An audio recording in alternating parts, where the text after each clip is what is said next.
Mumbai is growing, and how? Having occupied all spaces, men and material are now moving beyond the edges of the concrete onto the surrounding wetlands. The tranquility of these open spaces may soon be lost.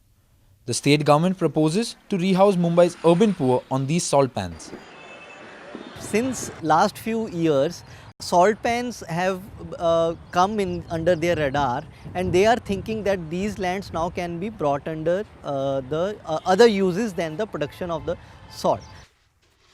Today, almost 5,400 hectares of land in Mumbai is under salt pans. My family has been running this business in the past 101 years. This is raw salt, it's not purified. If it was purified, I could have returned, but now my business is only till this stage. So you don't get good returns. पहले तो हम समुद्र का पानी आता था, खाड़ी से ले लेते थे. अभी तो खाड़ी का तो गटर हो गया पूरा. मतलब झोपड़पट्टी रह गई, उसमें कुछ कचरा डालते हैं, सब कुछ मतलब गंदा पानी आता है सब. Salt is made from November to February, and for the rest of the year the land lies vacant. That's when the encroachments happen. Can't this encroachment be stopped? But I'll have to maintain a lot of security and then spend a lot of money on them not coming in, on police and all cases and all that. So it's costly then. I will not want to sell it, but I would want to develop it in a joint venture with them.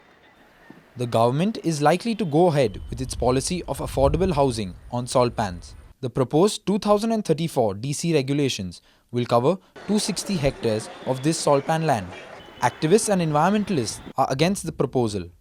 The salt pans, they say, are an interface between the sea and the land. These lands function as the buffers where the water of the high tide, it sort of rests. There are certain lands which are left like that, because if it's not then we are towards another ecological disaster.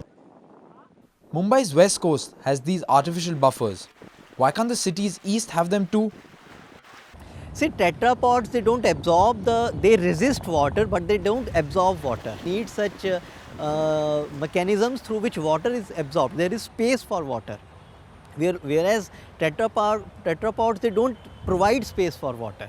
So if these locations are also taken away, so it is very sure that floods are going to reoccur. Environmentalists don't want construction on these wetlands. The land, they say, keeps sinking as it falls in the intertidal zone. We have to also think about tomorrow, that if floods come, then it's going to affect everyone. So that house is going to be of no use. Like in 2005, 1,000 people had to die, and it's not worth it.